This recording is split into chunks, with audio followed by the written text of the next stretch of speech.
How to check email from other accounts with Gmail.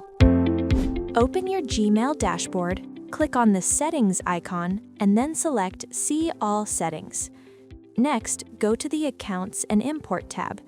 Under Check Mail from Other Accounts, click Add a Mail Account.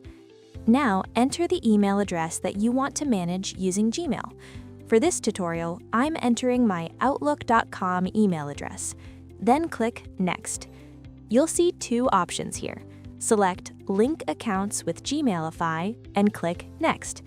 Now simply enter your email account password to sign in.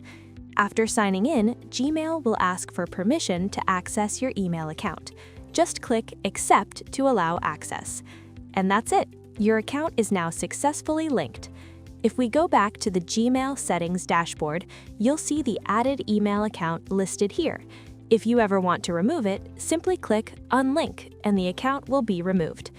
It may take a few moments for Gmail to fully synchronize the emails. Once the process is complete, you'll be able to read, manage, and organize emails from that account directly inside Gmail.